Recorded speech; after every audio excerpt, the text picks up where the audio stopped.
Yeshua, Yeshua, Yeshua,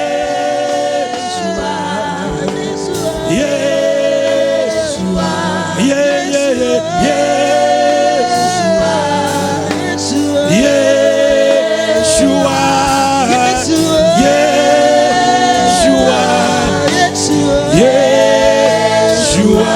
Est-ce qu'on peut élever la voix maintenant? Élève la voix. Élève la voix. Déclare ce que Jésus représente pour toi. Déclare ce qu'il est pour toi. Déclare ce qu'il représente pour toi.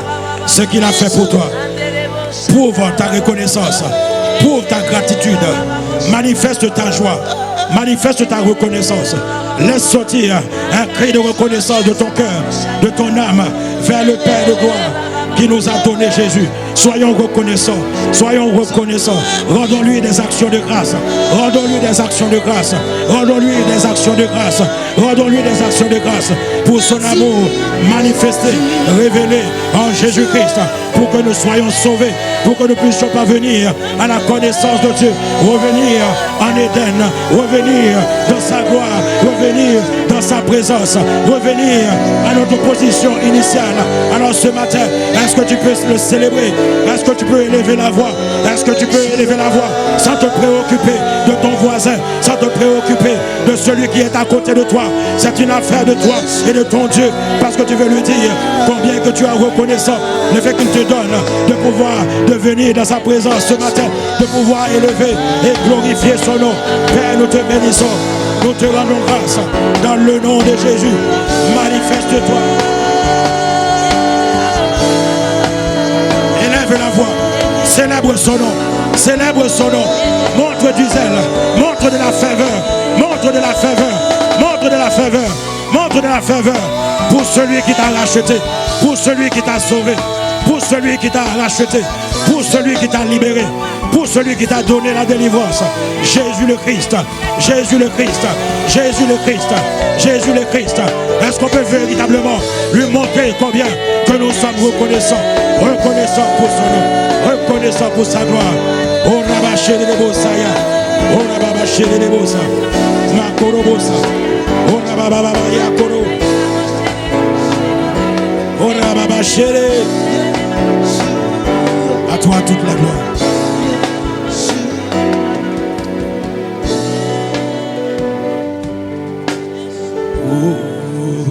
Hosanna dans les lieux très hauts, que notre roi soit glorifié. Hosanna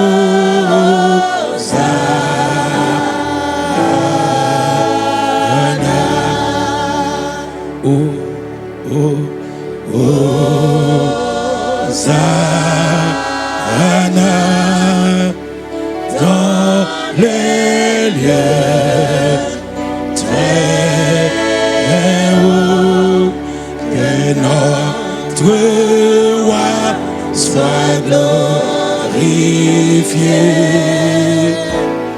Hosanna,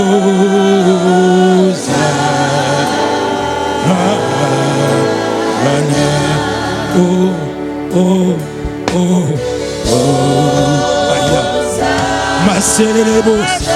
Maselebosa, Ribaba Shayelebosa, Mayana Makontorobo, Ribaba Yelebosa, Baba, Rababa Shelebosa, Makorobo Shayama, Mayo Korobosa, Yamama, Ekantelebosa, Yamama, Yamama, Mama, Ayamama, oh, oh.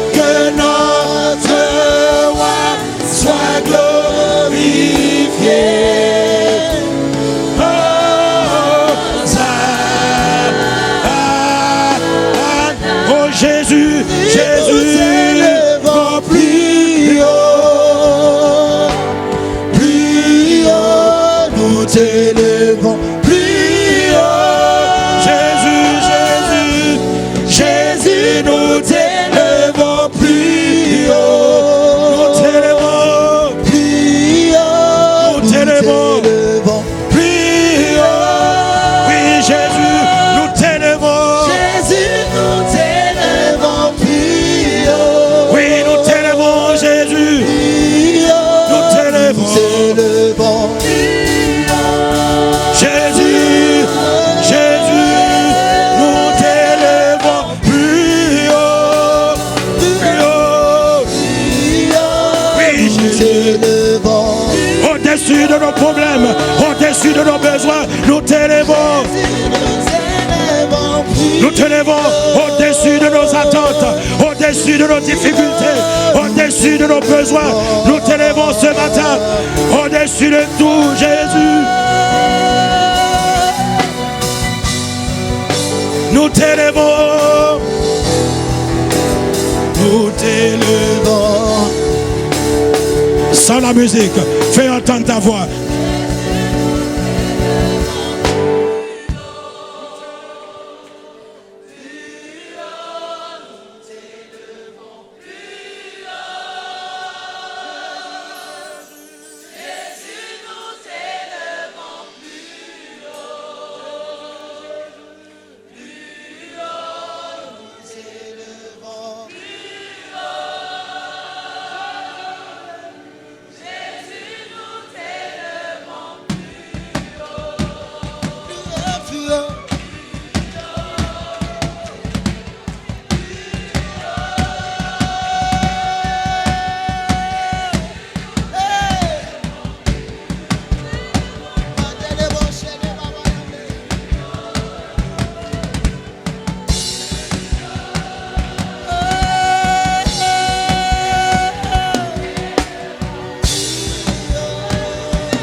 Est-ce qu'on peut l'élever par nos acclamations? Est-ce qu'on peut élever Jésus par nos acclamations ce matin? Alléluia. Est-ce que nous pouvons dire un bon amen au Seigneur?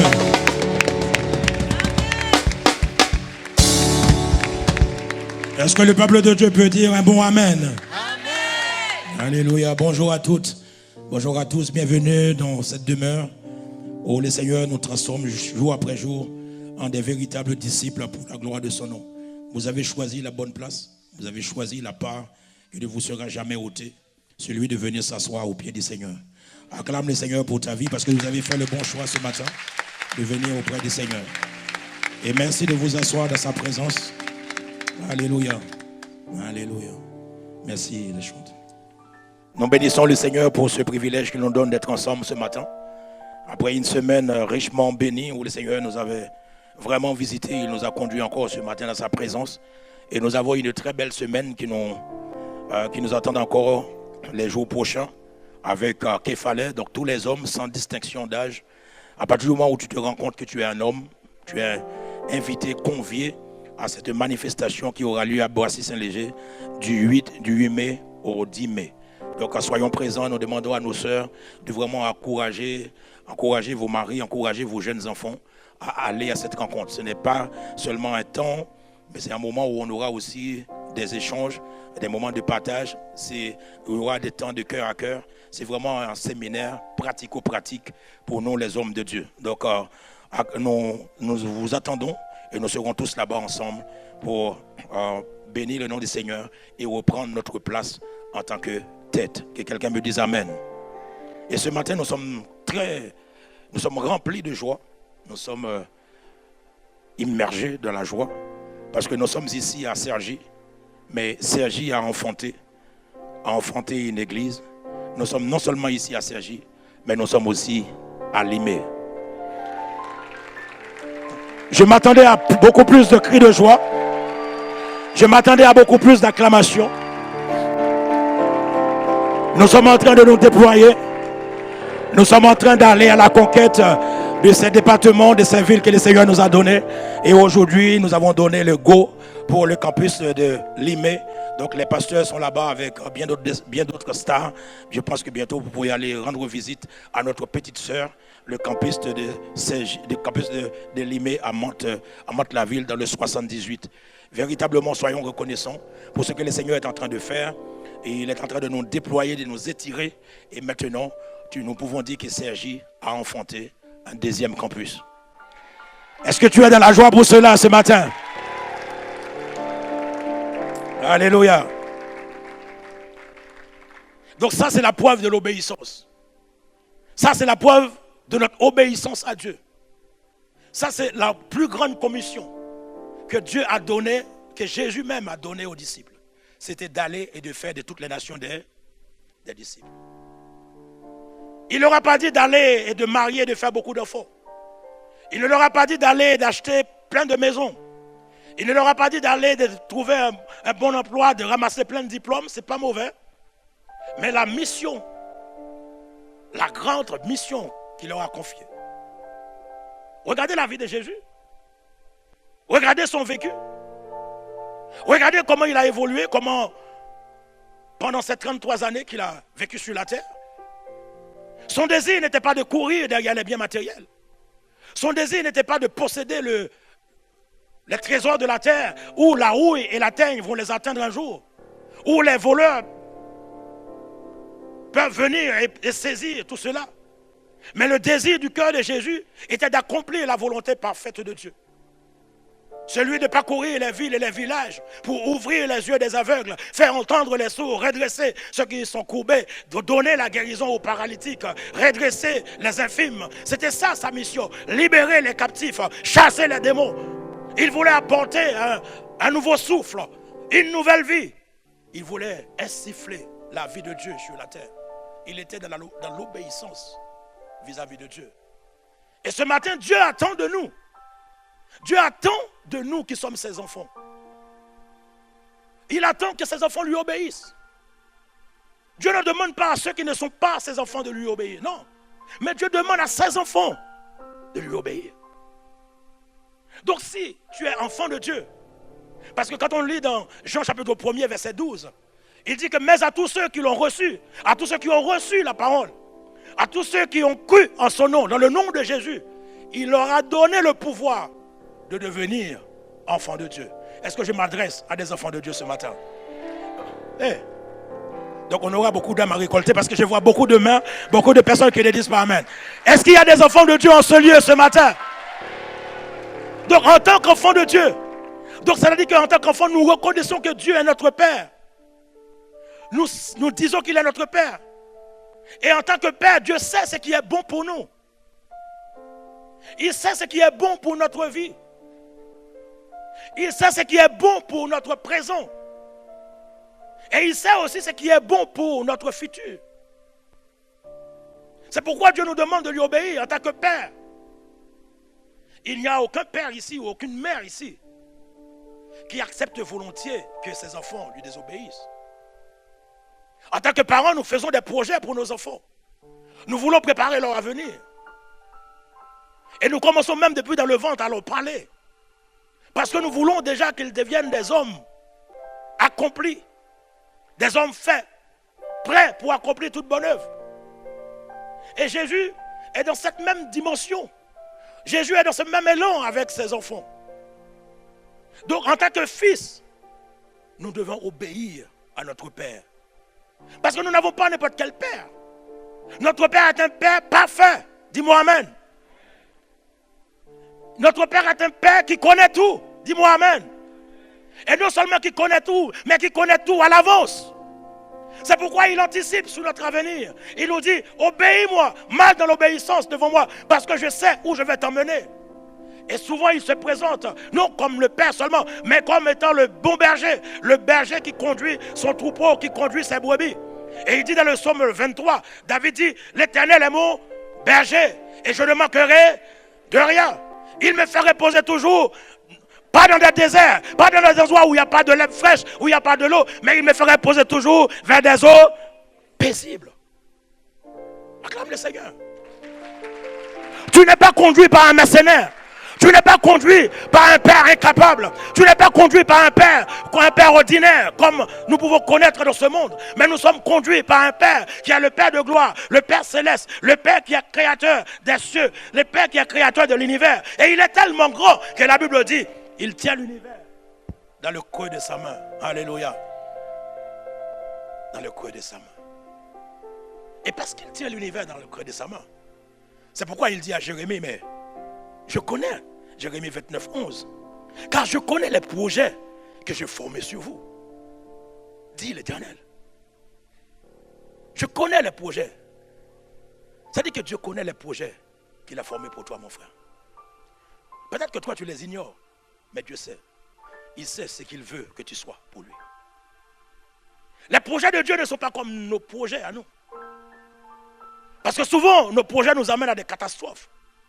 Souvent, nos projets nous plongent dans des difficultés. Souvent, nos projets amènent le désordre dans notre vie.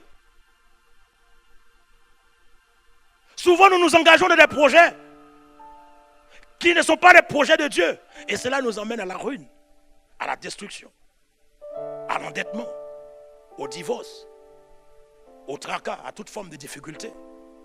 Mais les projets de Dieu, remets-moi le texte. Il dit que j'ai des projets pour vous. Ce sont des projets de paix et non de... Parce que les bénédictions de l'Éternel ne sont jamais suivies de chagrin. Dieu a des projets pour toi, frère. Dieu a des projets pour toi, ma soeur. En fait, il faudrait juste que tu prennes le temps de s'asseoir et de dire, Seigneur, révèle-moi tes projets. Montre-moi quels sont les projets que tu as pour ma vie. Dieu a des projets préparés, conçus, fabriqués pour chacun de nous. Des projets de paix et non de malheur. Pourquoi? Parce que nous sommes ses enfants. Parce que nous sommes ses fils. Je fais des projets pour mes enfants. Tu fais des projets aussi pour tes enfants. Il n'y a pas de parents conséquents qui ne vont pas faire de projets pour leurs enfants. Tu as plein d'idées dans ta tête ce que tu aurais aimé que tes enfants deviennent. Chaque jour, tu réfléchis pour tes enfants. Et tu essaies de les canaliser dans le couloir que le Seigneur t'a inspiré pour leur vie. Donc Dieu, parce que nous sommes ses enfants, c'est pourquoi il établit pour nous des projets. Parce que nous sommes ses enfants. Nous sommes ses fils. Et l'apôtre Paul le dit, que nous sommes aussi son ouvrage. Éphésiens 2,10. Car nous sommes son ouvrage, ayant été créés en Jésus-Christ. Ayant été créés en Jésus-Christ pour de bonnes œuvres. Dis avec moi, de bonnes œuvres. Je ne vous ai pas entendu. De bonnes œuvres. Dieu nous a suscités. Dieu nous a suscités en Jésus-Christ. En tant que son ouvrage. Pour l'accomplissement des bonnes œuvres qu'il a préparées pour nous. Pour que nous puissions mettre en pratique. Pour que nous puissions travailler. Pour que nous puissions construire, bâtir nos vies. Selon le plan qu'il a prévu pour nous. Il nous a suscités pour des bonnes œuvres qu'il a préparées d'avance. Et en tant que son ouvrage, ayant été créé en Jésus-Christ, la Bible dit que par son sang, nous avons obtenu le pardon de nos péchés, la rédemption. Nous avons obtenu la libération. Nous avons obtenu la délivrance. Nous avons obtenu la guérison. Nous avons obtenu la bénédiction. Nous avons obtenu la justification. Au point aujourd'hui que nous disons que nous sommes des justes. Parce que Dieu, au travers de son sang, au travers du sang de son Fils Jésus-Christ, il nous a déclarés justes. Et Dieu bénit les justes. Et quand Dieu bénit quelqu'un, personne ne peut maudire ce que Dieu a béni. Et c'est pourquoi le pasteur disait la dernière fois que nous sommes en tant qu'enfants de Dieu, nous sommes immaudissables. Immaudissables. Rappelez-vous l'histoire de Balak et de Balaam. Il appelle, il dit, vas-y, maudis-moi les enfants d'Israël. Et il se présente, il dit, ok, je vais faire des incantations, je vais les maudire. Ok. Il ouvre la bouche. Quand il ouvre la bouche pour leur dire, tu ne prospères pas. Au lieu de dire, il dit, vous prospérez. Le gars dit, hé, je dis maudit. Non, je te dis maudit. Ok, il dit, j'envoie là. Au lieu de dire maladie, il dit, j'envoie là la santé divine. Il dit, mais. Après, il dit, mes frères, on ne peut pas maudire ce que Dieu a béni. On ne peut pas te maudire. Personne ne peut te maudire en tant qu'enfant de Dieu. Personne. Le sorcier du village ne peut pas te maudire. Au contraire, demande aux sorciers du village, ceux qui vont voir le sorcier pour te maudire, dites-leur d'aller plus souvent. Parce qu'à chaque fois que le sorcier va ouvrir la bouche pour te maudire, il va te bénir. Alors pourquoi tu as peur que les gens vont consulter les sorciers sous ton dos? Laisse faire. Parce qu'au lieu de te maudire, tu ramasses des bénédictions. Parce que tout simplement, nous sommes des enfants de Dieu. Nous sommes ses enfants. Et Dieu bénit ses enfants. Dieu bénit ses enfants. Le Père, le Dieu, le Père de gloire, qui a fait tout cela pour nous, qui a livré son Fils unique. Nous devons chaque jour, chaque instant de notre vie, réaliser cet amour-là que Dieu a manifesté pour nous. Dieu ne nous a pas donné n'importe qui. Non, tu dois te rendre compte. Dieu ne nous a pas donné de son superflu. Jésus n'est pas un superflu. Jésus était l'unique, le seul être. Il n'y avait personne de sa catégorie. Quand Dieu voulait satisfaire sa justice et d'amener les hommes à se réconcilier avec lui, bien sûr, son regard a balayé la terre pour trouver quelqu'un. Son regard a balayé la terre pour chercher quelqu'un qui pourrait donner sa vie, quelqu'un qui se présente comme étant sans tache et sans défaut.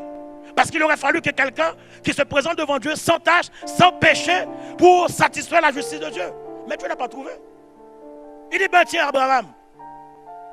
Il dit non, et lui il vient, c'est un idolâtre. Et puis après, bon, quand je l'ai choisi, il a quand même été avec Agar. Éliminé. Moïse. Bon, lui, à peine que je l'ai appelé pour faire une mission, lui il pensait que c'était avec les bras. Il a tué un Égyptien. C'est un colérique, il dit non. Ah, David. Compliqué. L'histoire de Bathsheba. En fait, Dieu cherchait. Il n'a trouvé personne. Et il regarde dans le ciel. Il dit, qui enverrai-je? Qui va délivrer mon peuple? Qui va me réconcilier avec mes créatures? Qui va leur donner accès à nouveau de ma présence? Il dit, je n'ai que toi. Oui, je n'ai que toi. Je n'ai que toi. Je sais que tu es précieux. Tu es précieux à mes yeux. Tu es l'unique être. Et Jésus était hautement précieux et d'une extrême valeur pour Dieu. Il n'y avait personne comme lui. Personne de sa catégorie. Et le désir de Dieu, pour que toi et moi, nous puissions être là ce matin, pour que nous puissions nous approcher du Père, sans aucun sentiment d'infériorité, sans aucun sentiment de culpabilité, sans aucun sentiment de péché. Il dit, je te livre. Je livre mon fils, l'unique, le suprême. Et il dit, vas-y, va. Et Jésus a accepté de venir. Il a accepté de venir. Il a obéi à Dieu. Il a obéi à Dieu. Parce que le désir de Dieu de nous partager était de nous partager, de sacrifier pour nous ce trésor qui était pour lui un trésor absolument unique. Son fils unique représente l'expression suprême de son amour pour nous. Et c'est Jean qui va le dire dans Jean 3,16. Il dit car Dieu a tant aimé le monde. Il n'a pas dit car Dieu a aimé le monde. Mais il a dit car Dieu a tant aimé le monde. Dieu a extrêmement aimé le monde. Dieu a gigantesquement aimé le monde. Dieu a extraordinairement aimé le monde. Son amour était un amour insondable, un amour profond, un amour où il n'y a pas de hauteur ni de profondeur. Il n'y a pas de limite, de mesure. C'est de cet amour-là qu'il nous a donné lorsqu'il nous donne Jésus. Et il dit afin que quiconque croit en lui ne périsse point, mais qu'il ait la vie éternelle. Il a dit quiconque. C'est-à-dire que n'importe qui, quelle que soit ta nationalité, quel que soit ton rang social, il est une question de quiconque. Et je suis de ce quiconque. Je ne sais pas pour toi, mais moi je suis de ce quiconque. Jean chapitre 4, le verset 9. L'amour de Dieu a été manifesté envers nous. Dieu a manifesté son amour envers nous. En ce que Dieu a envoyé son Fils unique dans le monde. Afin que maintenant, vous et moi, nous vivions par lui. Nous vivions pour lui. Alors, comment ne pas lui obéir?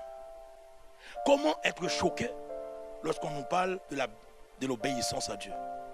Comment peut-on refuser de faire ce qu'il nous demande, ce qu'il nous commande? Comment peut-on refuser de se soumettre à sa volonté? Celui qui refuse de se soumettre à la volonté de Dieu ou qui refuse d'obéir, cela veut dire que cela te disqualifie. Cela veut dire que tu n'es pas un enfant de Dieu. Ah, tu pensais pouvoir être son enfant et être rebelle. L'obéissance, c'est la base de la vie chrétienne. En fait, on ne devrait même pas vous enseigner sur l'obéissance, même pas de vous parler sur l'obéissance. Ça devait être ipso facto, ça devait être normal, automatique dans ta vie. À partir du moment où tu as fait le choix d'accepter Jésus, tu as accepté la provision que Dieu a fait pour toi en Jésus-Christ, tu devais avoir une vie tout simplement d'obéissance. Sans faire d'effort, sans qu'on ait besoin de te supplier. Je marche, je vis dans l'obéissance. Parce que je suis devenu enfant de Dieu. Je ne suis plus enfant du diable. Je ne suis plus un enfant de ce monde. Je suis devenu un enfant céleste. Je suis devenu un affectionné, non pas des choses de la terre, comme Paul le dit aux Colossiens. Je suis devenu un affectionné des choses d'en haut, où Christ est assis. En fait, le problème qui fait qu'on n'arrive pas à obéir à Dieu, c'est parce que nous sommes encore attachés aux choses terrestres, aux choses de la terre, à la chair. Et on a du mal à obéir à Dieu. En fait, chacun a le choix d'obéir ou de désobéir en son âme et conscience. Mais en fait, sache que quel que soit ton choix, le choix d'obéir ou de désobéir aura toujours une conséquence, aura toujours un impact sur ta vie et un impact sur ton entourage, sur ton environnement. Car souvent, nous disons que cela ne regarde que moi. C'est ma vie. Combien de fois on a entendu ça? C'est ma vie. Je fais ce que je veux de ma vie. Les enfants qui disent ça aux parents, c'est ma vie, j'ai 18 ans, je dois prendre ma vie en main. Quelle vie tu prends en main? Tu connais rien de la vie, tu prends ta vie en main.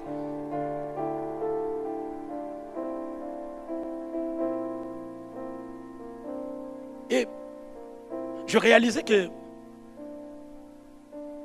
pendant la période de ma vie, j'ai quand même perdu beaucoup de camarades de classe en route qui sont morts à cause de la désobéissance à leurs parents. Ouais. C'était son mort. Quand ils voulaient sortir à 22h, maman, papa dit non, ne sors pas ce soir. Tu oublies que j'ai 18 ans? J'ai ma vie à gérer. T'inquiète. Ils n'écoutent pas. Ils prennent la voiture. Boum, accident. La mort. En fait, ta désobéissance ne regarde pas que ta vie. Parce que quand tu n'écoutes pas tes parents, tu vois, tu meurs. Bon, allez, tu meurs, ok. Mais tu laisses tes parents dans une tristesse. Et tu compliques la vie de tout le foyer, quoi. Parce que tu refuses de collaborer, de respecter l'institution qui est le mariage. Dès que ta femme ou ton mari te marche sur le pied, tu dis que tu vas divorcer. Vous buvez, mais c'est les enfants qui trinquent. Vous divorcez, mais ce sont les enfants qui trinquent. Et la plupart, le pasteur a parlé, 96% de ceux qui sont en prison sont des hommes, mais des jeunes de 21 ans à 39 ans. Mais dans les prisons, il n'y a que la plupart des jeunes enfants, ce sont des jeunes enfants issus des familles divorcées, qui sont grandis soit avec le père ou avec la mère, ou peut-être avec un beau-père ou belle-mère qui les maltraite. Donc du coup, désobéissance. La désobéissance a des conséquences. C'est pourquoi je vous appelle à obéir plutôt à Dieu. Parce que la désobéissance engendre le désordre, engendre le chaos, engendre la confusion. Et la confusion de tous les côtés. Alors que l'obéissance à Dieu amène la joie, amène la paix, dis-moi amen, amène le salut des âmes. L'obéissance à Dieu amène le confort, amène tout ce dont qu'on a besoin. On est bien quand on est dans l'obéissance à Dieu. Quand on marche dans l'obéissance, on n'a pas à regarder derrière lorsqu'on marche. On sait qu'on est sur le droit chemin. On n'a pas à s'inquiéter. Parce qu'on sait qu'on vit dans l'obéissance. On sait ça. Il y a un prophète, un excellent et brillant prophète que Dieu avait appelé pour aller prêcher un peuple qu'on s'appelle Ninive. Et le prophète, c'est Jonas. Jonas était prophète dans le royaume du nord d'Israël. Et il exerçait son ministère sous le règne de Jéroboam II. Parce que c'était un prophète qui savait manier le verbe. Il savait parler. Il savait communiquer le message de Dieu. Et Dieu va l'appeler pour une mission spéciale. Une mission noble. Dieu lui a dit dans Jonas chapitre 1er, au verset 3, c'est lui-même qui raconte l'histoire puisqu'il est lui-même l'auteur de son livre. Dieu lui a dit, lève-toi, va à Ninive, la grande ville, et crie contre elle, car sa méchanceté est montée jusqu'à moi. Sa méchanceté est montée jusqu'à moi. Lève-toi, va à la grande ville. Ninive, c'était la capitale de la Syrie à l'époque. Et cette grande ville vivait dans le péché. Et Dieu allait exercer son jugement contre cette ville, contre Ninive. Alors Jonas n'a pas compris l'amour de Dieu, la miséricorde de Dieu qui voulait sauver un peuple païen. On voit déjà depuis l'Ancien Testament, Dieu était déjà un Dieu de grâce. La grâce existait déjà. C'est vrai que nous arrivons à la dispensation de la grâce à Jésus, lorsque Jésus est arrivé. Mais la grâce existait déjà. Les Assyriens, les Ninivites, c'était des païens. C'était un peuple païen qui ne connaissait pas Dieu. Mais Dieu voulait les sauver. Dieu voulait qu'ils se répandent de leur méchanceté. Dieu voulait qu'ils reviennent. Et il appelle Jonas pour aller. Mais Jonas n'a pas compris l'étendue de la grâce de Dieu. Jonas n'a pas compris l'œuvre du salut que Dieu voulait donner à ce peuple. Et au lieu de répondre à l'appel de Dieu, il a choisi de répondre par le désaccord à Dieu. Et le verset 3 nous dit, Jonas se leva pour s'enfuir à Tarsis, loin de la face de l'Éternel. Il descendit à Jaffo. Dans la Bible, lorsque vous lisez Jaffo, Jaffa, Japhé, c'est le même endroit. Et il se trouva à Jaffo un navire qui allait à Tarsis. Et il paya le prix du transport et s'embarqua pour aller avec les passagers à Tarsis, loin de la face de l'Éternel. Là, nous voyons que Jonas exprime sa désobéissance totale, son désaccord total vis-à-vis de la demande de Dieu. Dieu lui avait dit, lève-toi, va à Ninive, la grande ville, et crie contre elle, car sa méchanceté est montée jusqu'à moi. Mais Jonas se leva et s'enfuit à Tarsis, loin de la face de l'Éternel. En fait, il décide librement de désobéir à Dieu. Et il pensait se soustraire. Il pensait se cacher devant la face de Dieu. Souvent, Dieu nous appelle pour aller à Ninive. Dieu nous dit, va prêcher ton frère. Va prêcher ton voisin de palier. Va prêcher ton collègue. Mais tu le regardes et tu te rappelles de la colonisation. Tu dis, mais ces gens-là, à un moment donné, ils nous ont bien colonisés. Et qu'on a l'habitude de dire, ils ont bien passé l'aspirateur chez nous. Donc, il fait qu'on est obligé de venir ici. Alors maintenant, tu me dis d'aller les prêcher. Je vais bien prêcher. Mais je vais choisir les catégories de personnes que je vais prêcher. Désobéissance. Parfois, Dieu nous dit, tu te rappelles le sorcier de ton village. Envoie-lui, fais-lui un transfert de quelques euros pour lui témoigner de l'amour de Dieu. Et toi, tu dis, hé,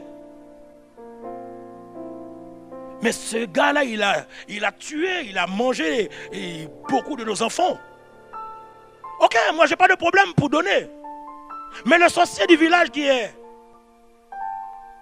au Zimbabwe, je ne vais pas envoyer mon argent là-bas, mais je vais aider quelqu'un qui est à Marrakech. Désobéissance, parce que Dieu ne t'a pas dit Marrakech, il t'a dit Zimbabwe. Jonas ne voulait pas aller à Ninive, parce que Ninive représentait une menace pour Israël. Ninive était un peuple qui avait déjà combattu Israël, et il demeure encore une menace pour Israël. Donc pour lui, c'était beaucoup plus intéressant que ce peuple-là sombre dans le péché et que Dieu les élimine, et comme ça, il serait débarrassé des Ninivites totalement.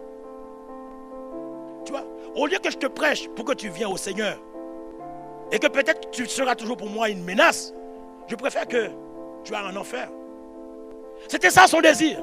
Il ne voulait pas que Dieu ait compassion des Ninivites. Il ne voulait pas que Dieu se répande du jugement qu'il voulait exercer sur ce peuple. Il dit non, je préfère aller prêcher d'autres personnes.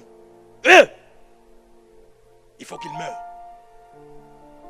Souvent Dieu nous demande de faire ou d'aller. Mais nous avons fait des raisonnements, nous avons réfléchi.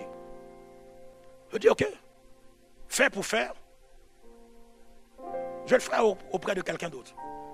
C'est comme si vous êtes ici, le pasteur ici, c'est pasteur Mateta. Dieu te dit, va, serre-le. Sois un porteur d'âme pour lui. Tu viens, tu vas sur Internet, tu vas chercher sa nationalité. Tu cherches la nationalité de sa femme. Après tu dis, ah, bon, si lui il est de Haïti, il dit, ah, les Haïtiens là, ils étaient les premiers à avoir leur indépendance. Ils ont qu'à se débrouiller, lui. Non, je ne sais pas un Haïtien. Ah non, moi je préfère servir le bishop, le grand bishop là. Et du coup, tu dis, obéis pour obéir, je préfère aller servir le bishop qui est de l'autre côté, parce que c'est plus plaisant pour toi. Désobéissance.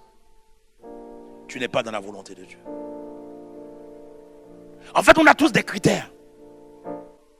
On a tous des pensées pour ne pas répondre à la parole de Dieu. Pour ne pas faire ce que Dieu nous demande de faire. On essaie de trouver toutes sortes d'excuses. Mais imaginez, quand il y a eu in Haïti, le pasteur Sanogo qui avait reçu l'appel pour aller en Haïti, au fin fond de la Côte d'Ivoire. Haïti n'a rien à voir avec la Côte d'Ivoire. Il a reçu l'appel de Dieu d'aller faire in Haïti. Imaginez qu'il se mettait à réfléchir comme Jonas. En disant qu'Haïti c'est un pays de vaudou. En disant que c'est trop coûteux d'organiser une telle croisade. En disant que c'est un peuple qui a pris son indépendance depuis 1804. Ils n'ont qu'à se débrouiller. Moi, je n'irai pas. Imaginez. Est-ce qu'il y aurait eu le réveil qu'il y a eu là-bas? Non, il n'y aurait pas eu ce réveil. Il n'y aurait pas eu la consécration de ce pays à Dieu. Il n'y aurait pas eu ça. Mais quand il a entendu ça, oui, tu peux acclamer le Seigneur.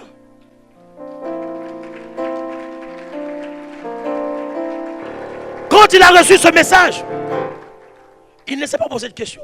Il cherchait comment faire pour y aller. C'est pourquoi il a parlé à Pasteur Yvon. Et Pasteur Yvon l'a connecté avec le Pasteur Grégory. Et in Haïti est fait. C'est des milliers de vies qui ont été changées, transformées. Oui, acclame le Seigneur, ton amen me paraît suspect.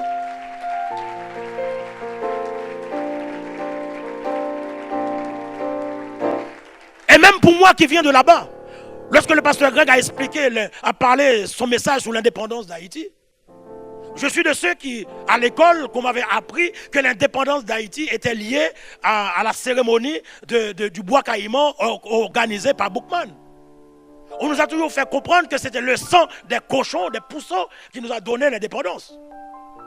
Et ça, on nous a martelé ça à l'école. Tu vas apprendre que Haïti est un pays indépendant grâce à la cérémonie du bois caïman exercée par Boukman. Tu dis, oui, maître.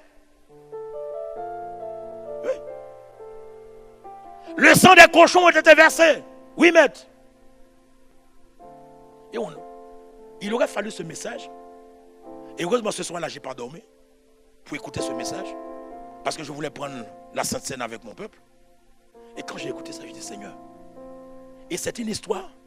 En fait, le diable fait en sorte qu'aucun Haïtien connaît, quel que soit l'Haïtien que tu rencontres, il connaît cette histoire par cœur. Je ne sais pas pourquoi. C'est gravé dans leur mémoire que l'indépendance d'Haïti était liée à la cérémonie du bois caïman orchestré par Boukman. Avec le sang des cochons. Mais si eux, ils avaient refusé d'aller, est-ce qu'il y aurait eu ce retournement de situation? Est-ce qu'il y aurait ce changement? Est-ce que moi, je serais sorti de l'ignorance, de ce mensonge? Alors que c'est Dieu qui avait donné l'indépendance à Haïti. Mais pourquoi les yeux sont ouverts? Parce que ces hommes-là avaient choisi d'obéir.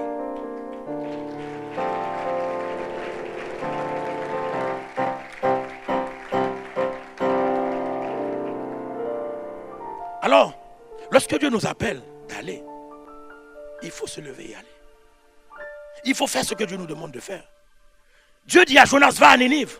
Mais lui, il est parti vers le nord-est, en direction de Tarsis. Il a pris un navire où il a payé son billet. Déjà pour commencer, quand Dieu t'envoie, ce n'est pas à toi de payer. Vous avez tellement payé, vous pensez tout. Non, quand Dieu t'envoie, à celui que Dieu envoie, il pourvoit. Si tu vois, tu es en train de payer pour faire la volonté de Dieu, pour faire quelque chose, c'est que tu n'es pas dans l'appel de Dieu. Tu n'es pas dans l'obéissance. Quand celui que Dieu envoie, il pourvoit. Il va là-bas à Jaffa, il achète son billet, il paye le transport pour aller là où Dieu ne lui a pas envoyé. À chaque fois que tu prends une direction qui n'est pas la direction de Dieu, tu vas transpirer.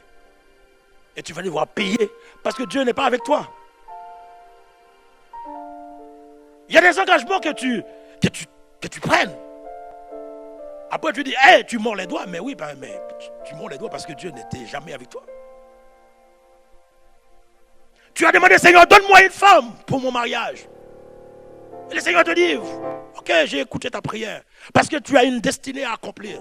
Et je sais avec qui tu vas pouvoir accomplir cette destinée. Il te présente la sœur est-elle. Et tu regardes la sœur, tu dis, hey, j'ai toujours rêvé, Seigneur, d'avoir une femme Coca-Cola. Et tu regardes, tu dis, ah, mais Seigneur, tu connais mes critères. Elle n'est pas tout à fait Coca-Cola. Et puis tu regardes la soeur à côté. Tu dis, Seigneur, elle, au moins, elle est Coca-Cola. Et tu dis, épouser pour épouser. Comme les deux sont chrétiennes. Il n'y a pas de problème. Comme Jonas, prêcher pour prêcher. Je vais aller à Tarsis. Mais sache que, quand tu n'as pas pris celui que Dieu t'a donné, forcément, elle a la forme Coca-Cola. Mais le contenu n'est pas forcément du coq.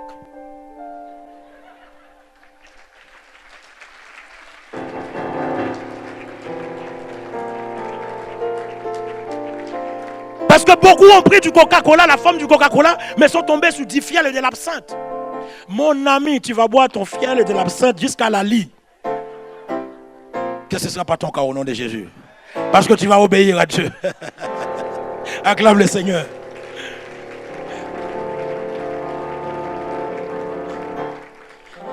Ouais, nous faisons souvent ces erreurs parce que Dieu sait ce qui est bon pour toi, mieux que toi. C'est pourquoi tu dois obéir. Pourquoi tu dois obéir? Combien de fois Dieu nous demande de faire la paix avec nos ennemis, de pardonner à ceux qui nous ont fait du mal, que nous refusons? Combien de fois? Combien de fois Dieu nous demande d'aller et d'aider d'autres personnes? Mais nous refusons. Nous refusons. Combien de fois dans le métro Dieu te dit va parler avec cette personne, mais tu refuses? Parce que beaucoup vivent encore avec le souvenir de l'esclavage, de la guerre civile, la guerre ethnique entre village et village. Beaucoup encore vivent encore avec l'idée de la colonisation. Quand on parle d'obéissance, ils se rappellent tout de suite de l'esclavage. Je ne peux pas me soumettre à toi, c'est de l'esclavage. Je ne peux pas te servir, c'est de l'esclavage. Parce que en fait, tu n'étais même pas là. En fait, ce n'est même pas tes parents, ni tes arrière-parents, ni tes arrière-arrière-arrière-arrière-parents. Tu as juste lu dans l'histoire que ton peuple a été colonisé. Bon, on ne t'a jamais frappé, toi. Oui. En fait, tu parles de l'esclavage comme si c'est quelque chose que tu as subi dans ta chair. Mais quelque chose que Dieu t'a libéré depuis tant d'années. Mais tu veux toujours dans le souvenir, dès qu'on te dit obéis, tu te rappelles, ah non, si j'obéis, c'est de m'écraser devant quelqu'un. Non. Et du coup, tu es incapable. Tu vois, même au niveau du protocole, beaucoup, protocole, non. Ah non, être derrière le pasteur, apporter sa Bible. Esprit colonial. Toujours tu penses à l'esclavage. Toujours. Non. Passe le balai. C'est pas moi qui ai sali le sol. Ceux qui ont jeté leur papier, ils ont qu'à venir ramasser. Parce que si je ramasse, je me rappelle. Il y a l'esclavage. Alors que toi, tu n'as jamais connu l'esclavage. Tu n'as jamais connu ça. Désobéissance à Dieu. Parce que souvent, ce que Dieu va nous demander de faire ne va pas forcément nous convenir. Ne va pas forcément faire plaisir à notre chair. Mais parce que ce Dieu qui demande ça, je décide d'obéir. Je décide de faire ce qu'il me demande de faire. Jésus nous demande d'accomplir et de réaliser un grand travail missionnaire que celui de Jonas. Comme Jonas avait oublié que le dessein fondamental de Dieu pour Israël était qu'Israël soit une bénédiction pour les païens et qu'il les amène à la connaissance de Dieu. Le désir de Dieu pour toi, c'est que tu sois la lumière du monde. Le désir de Dieu pour toi, c'est que tu sois le sel qui donne du goût, qui assaisonne, qui donne la saveur au monde. C'est ça le plan de Dieu pour toi. Le désir de Dieu pour toi, c'est qu'au travers de toi, toute une nation soit sauvée. Tout un peuple soit sauvé. Le désir de Dieu pour toi, ce n'est pas pour vivre ce rikiki de vie que tu mènes, non. Dieu a des projets extraordinaires pour ta vie. En toi, il y a un grand prédicateur de l'évangile. En toi, il y a un évangéliste. En toi, il y a quelqu'un qui va ouvrir les yeux des aveugles. En toi, il y a les dons pour guérir les malades. En toi, il y a les dons pour libérer les captifs. En toi, il y a les dons pour redresser ceux qui sont courbés. Parce que la Bible dit, voici les miracles qui accompagneront ceux qui ont cru en mon nom. En mon nom, ils chasseront les démons. En mon nom, ils déposeront les mains sur les malades et les malades seront guéris. Depuis que tu es à Christ, tu as chassé combien de démons? Tu as chassé combien de démons? En fait, tu n'arrives même pas à chasser tes propres démons. C'est compliqué, hein? Tu n'arrives même pas à affronter. En fait, le petit démon là qui est en toi. Dis Seigneur, pardon.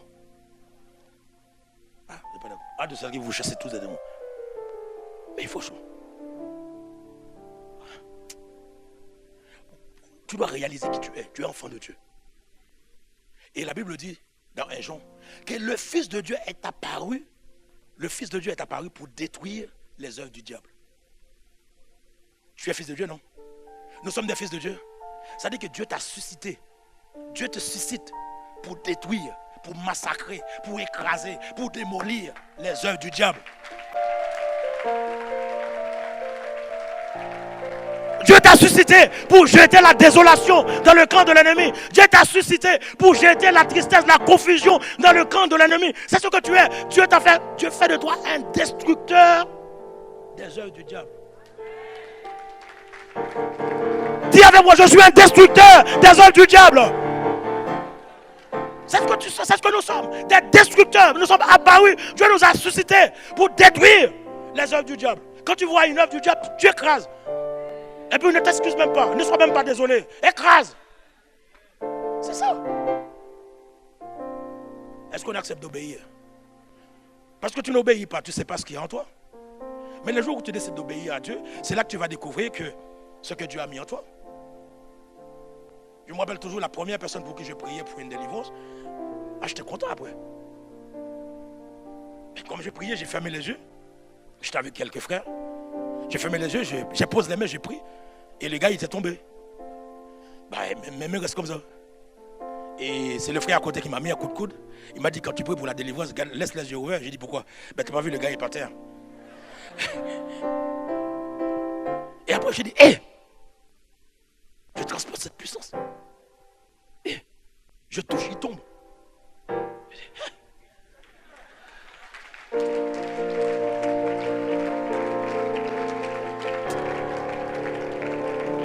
Tu parles parce que l'autorité a changé de main. Tu parles et tu seras obéi.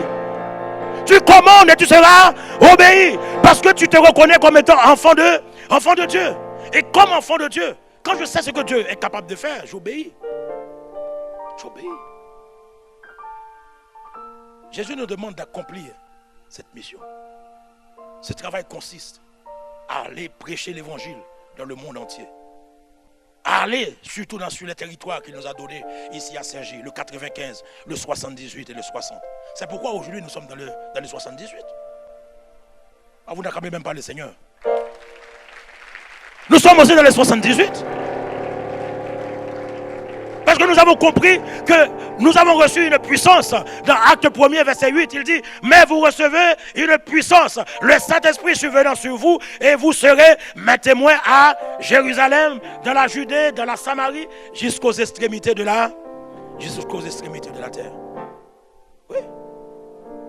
Mais cependant, à l'instar de Jonas, beaucoup de chrétiens manifestent bien peu d'intérêt pour le salut des âmes. Beaucoup de chrétiens manifestent peu d'intérêt pour ça.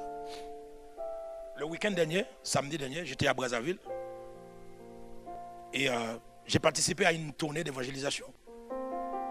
Donc quand je suis arrivé le vendredi soir, j'ai assisté à ADG et à ADG on donnait une exhortation sur l'évangélisation parce qu'il allait y avoir cette sortie le samedi. Et je dis, bon, comme j'étais en immersion là-bas, je dis je vais participer aussi à l'évangélisation. Le rendez-vous était donné à l'église à 8h du matin. Je suis arrivé un peu avant 8h du matin. Et quand je suis arrivé, l'église était remplie. Il y avait 450 personnes. 450 gars et dames.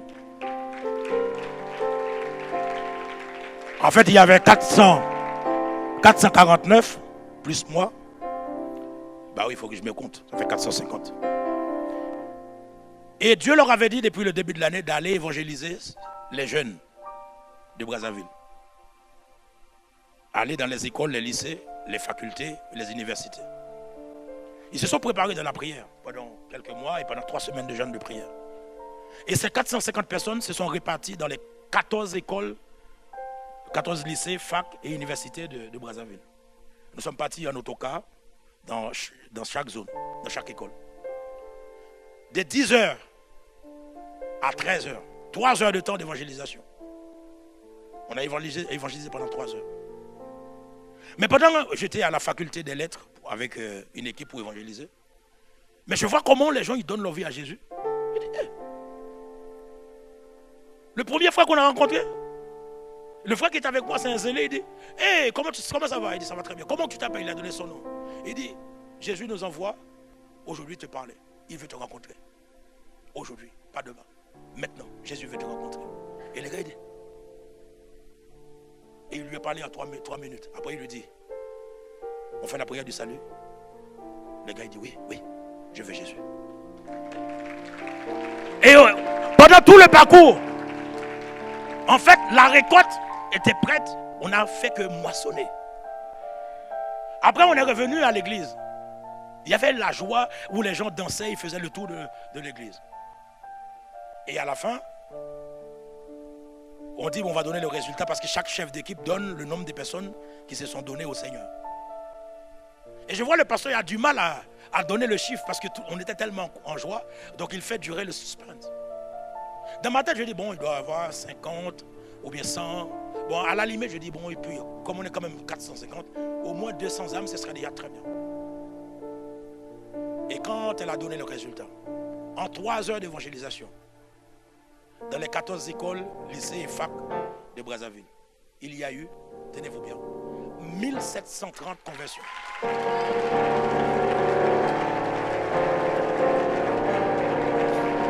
« 1730 jeunes ont décidé de donner leur vie à Jésus en espace de 3 heures de temps.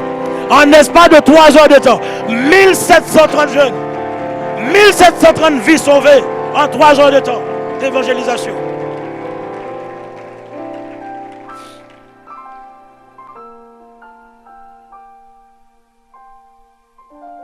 Ouais. Après, je dis au pasteur, mais le soir, j'ai rencontré le pasteur Yves, je dis, mais j'étais tellement content, je dis, c'est la première fois de ma vie parce que j'ai déjà entendu que Pierre avait prêché, il y avait 3000 âmes. Et en fait, je me sentais comme si je marchais sur l'eau, quoi. Et du coup, je lui dis, mais c'est dommage de s'arrêter à 3 heures. On aurait pu continuer parce que là, si on est resté jusqu'à l'après-midi, c'est quasiment toute la ville. Et là, il me dit, non, si on fait la journée, on va les mettre où après? Parce que l'église est déjà remplie. Pendant le premier culte, il y a déjà la queue pour le deuxième, en plein soleil. Et pendant le deuxième, il y a la queue encore pour le troisième.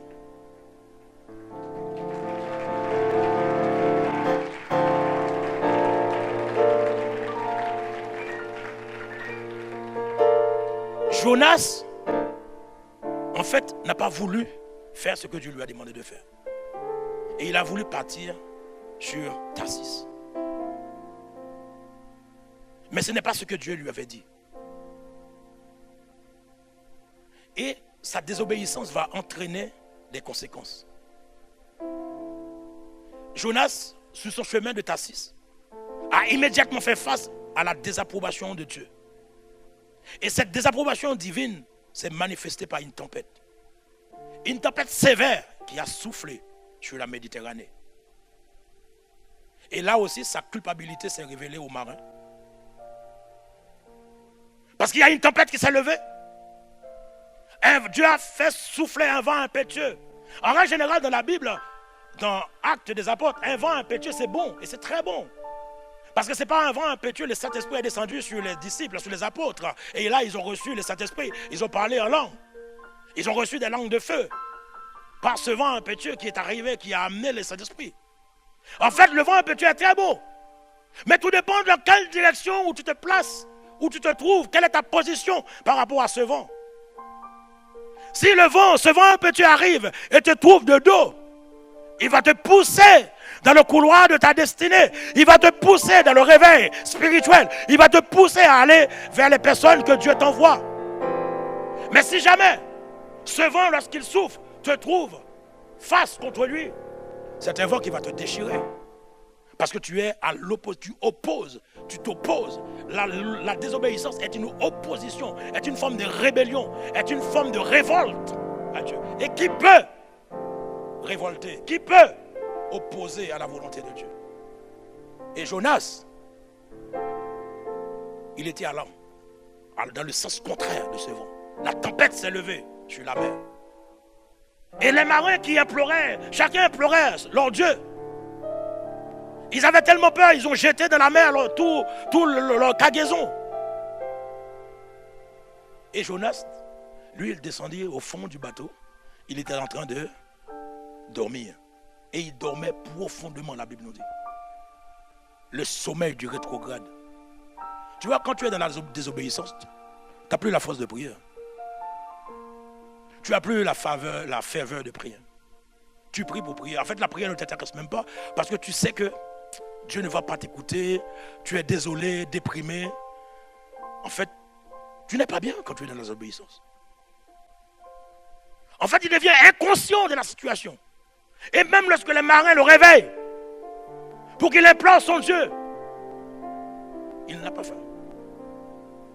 Et on a tiré au sort. Le sort est tombé sur lui. En fait, on n'avait même pas besoin de tirer au sort. Parce que Dieu l'avait déjà pointé du doigt. Et malgré cela, au lieu de dire aux marins, ok, c'est moi le fautif. Parce que je fuis la face de Dieu. Dieu m'avait dit d'aller à Ninive, en Syrie. Et moi, je suis parti dans le sens opposé. J'ai pris ce navire qui va à Tassis. Alors écoute-moi, si vous voulez qu'on soit épargné de cette tempête, remets le cap sur Ninive. Et la mer deviendra calme. Au lieu de dire ça, il dit aux marins, jette-moi dans la mer. Comportement, attitude suicidaire. Il préfère mourir au lieu de se repentir. Il préfère mourir au lieu de dire, je reviendrai. Combien d'entre eux que Dieu nous dit, reviens. Tu dis, Seigneur, ça fait trop longtemps. J'ai trop souffert. Je ne lui pardonnerai pas. Je n'irai pas chez lui. Je ne mangerai pas avec lui. J'ai trop subi. Combien de fois Dieu nous dit, pardonne? Mais non, je ne pardonnerai pas. Je ne peux pas pardonner.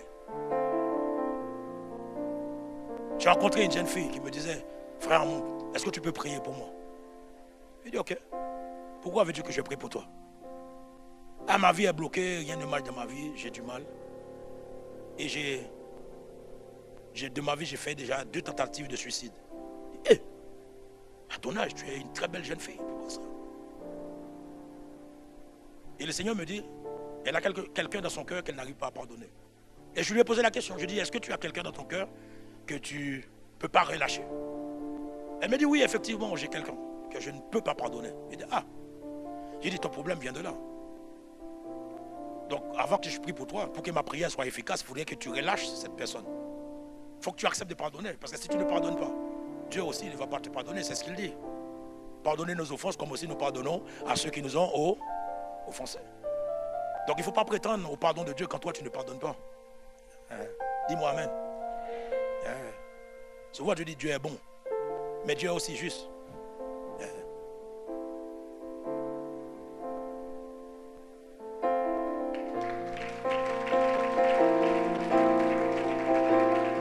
Et là, je lui dis, mais c'est qui cette personne que tu ne peux pas pardonner? Et c'est là qu'elle me dit, c'est mon violeur.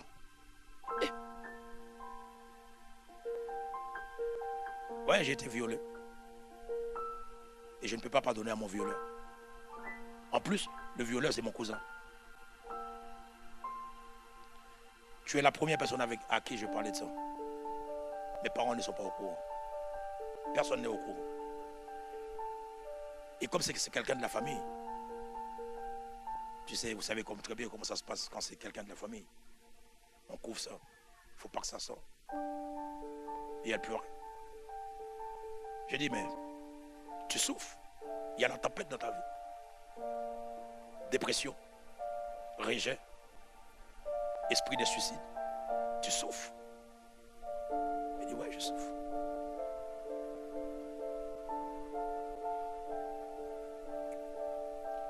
Et je lui dis, mais ta guérison viendra si tu acceptes de pardonner.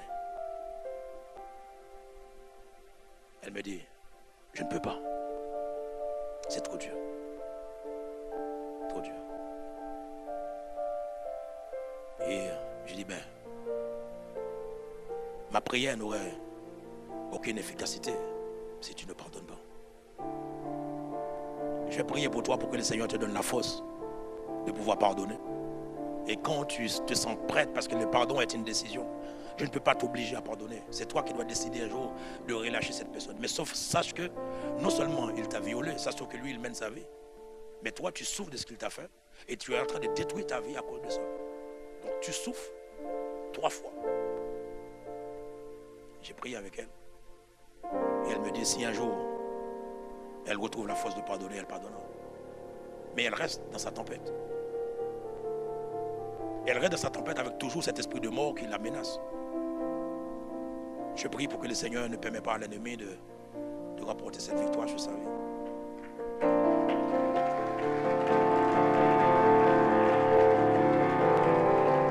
Souvent Dieu nous appelle. Ils l'ont dit, va à Ninive. On n'y va pas. Et heureusement pour Jonas, Dieu a manifesté son amour. Lorsque les marins lui ont jeté dans la mer, Dieu a préparé un poisson qu'il a avalé. Et c'est dans le ventre du poisson, dans sa chambre intérieure, confortablement installé dans le ventre du poisson, bec. C'est là qu'il va implorer la grâce de Dieu. Et de dire à Dieu, je décide maintenant d'obéir. Et Dieu a dirigé le poisson qu'il a vomi sur les sables de Ninive. Et là, il est sorti. Il a prêché au peuple. Répentez-vous. Car dans peu de jours, Dieu va détruire Ninive. Et le réveil ne s'est pas arrivé du peuple. C'est le roi de Ninive, de la Syrie, qui s'est levé et qui demande au peuple de se mettre dans le jeûne et la prière et de demander pardon à Dieu. Toute une nation a été sauvée au travers de la prédication d'un seul homme. D'un seul homme. Toute une nation, Haïti, est libérée grâce à l'obéissance de pasteur Sanogo, de pasteur Greg et de pasteur Yves. Et même le président s'est intervenu, le président du pays s'est intervenu pour dire à la nation, suis ces gens-là qui sont devant moi. Suis ces gens-là. Et ça continue encore dans le pays. Ce n'est pas arrêté. La croisade n'est pas terminée. Il y a eu une convention là, au mois de mars dernier, pendant le week-end de Pâques. Le président encore s'est déplacé dans cette convention pour demander à la nation de se tourner vers Dieu. Un président, au lieu de... Il vient pour faire son discours, mais avant de faire son discours, il dit aux gens, la solution est en Dieu. Tournez-vous vers Dieu. Pourquoi? Parce qu'un seul homme a accepté d'obéir. Aujourd'hui, peut-être que tu dis, mais ça n'a pas de sens d'ouvrir un campus à Limay. Pourquoi on va dans le 60? Pourquoi on doit faire ceci? C'est trop tôt. C'est ceci, c'est cela. On a plein d'explications. Si on te dit, va servir là-bas, oui, ben, c'est loin, ça fait des kilomètres, moi je ne suis pas prêt, je ne suis pas ceci, je ne suis pas cela. Ok, that's it. Mais sache que tu es dans la désobéissance. Ta présence là-bas pourrait, je ne sais pas, dans ton service, pourrait amener une famille à Christ, pourrait amener une personne au Seigneur. Mais toi, tu vois que le service qu'on va te demander de faire là-bas, ouais, je vais encore là-bas pour servir, je sais ici, je servi là-bas, nanana. Et puis finalement, tu penses que ton service, c'était que ça, alors qu'au travers de toi, Dieu voulait sauver des hommes et des femmes. Des hommes et des femmes. Ce matin, le but, c'est que nous revenons de notre désobéissance.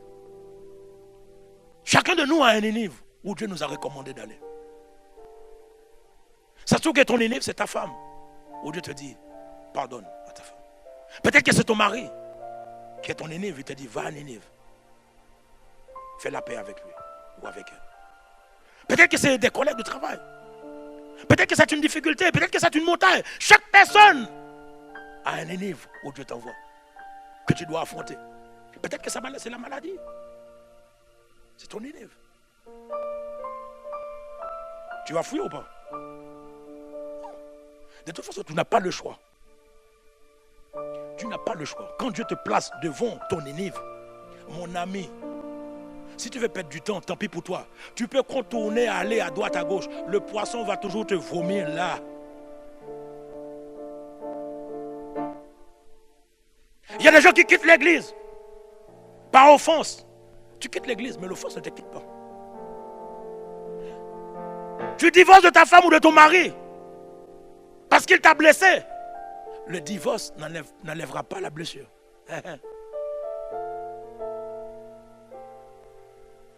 Il y a des choses que tu ne veux pas faire. Tu dis, je ne le ferai jamais, comme Jonas. Je préfère mourir.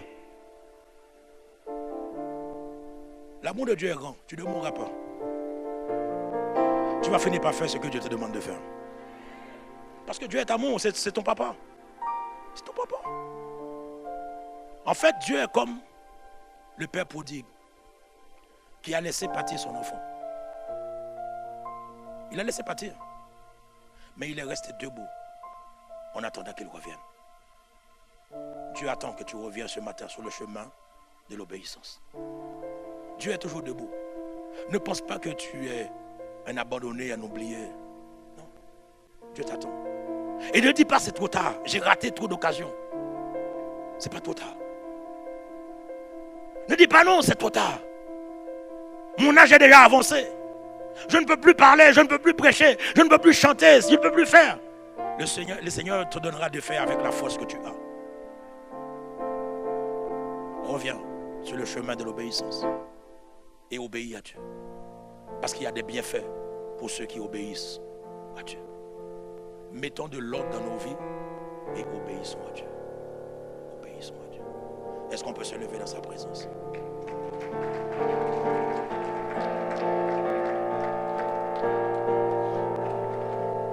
Et commençons à élever la voix. Élevons ensemble la voix devant Dieu. Revenons sur le chemin de l'obéissance. Revenons sur le chemin de l'obéissance. Et décidons d'affronter, décidons d'aller à Ninive, décidons d'aller là où Dieu nous envoie, décidons de faire ce que Dieu nous demande de faire, décidons d'accomplir la volonté de Dieu. Car le réveil qui va arriver, que ce réveil spirituel ne soit pas fait sans toi, que ce réveil spirituel ne soit pas fait sans toi. Jonas a prêché. Il y a eu un réveil spirituel à Ninive. Le roi s'est levé et demandé à tout le peuple de jeûner, de demander pardon, de revenir au Seigneur. Et toute la ville, toute la population a été sauvée. Le pays a été échappé du jugement de Dieu. Au travers de toi, il y a des nations, il y a des vies qui doivent être sauvées.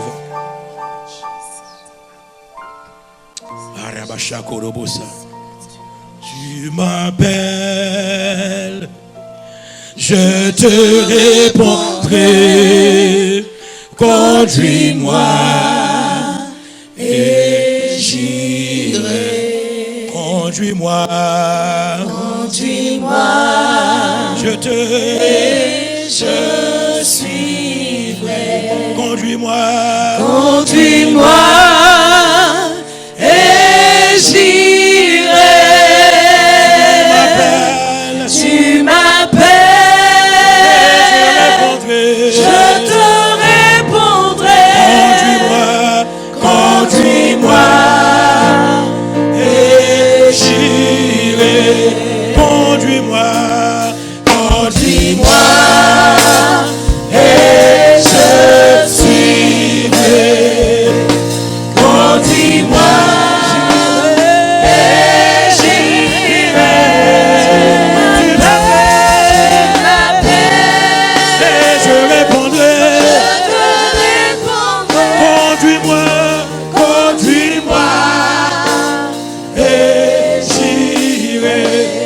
Conduis-moi, Seigneur.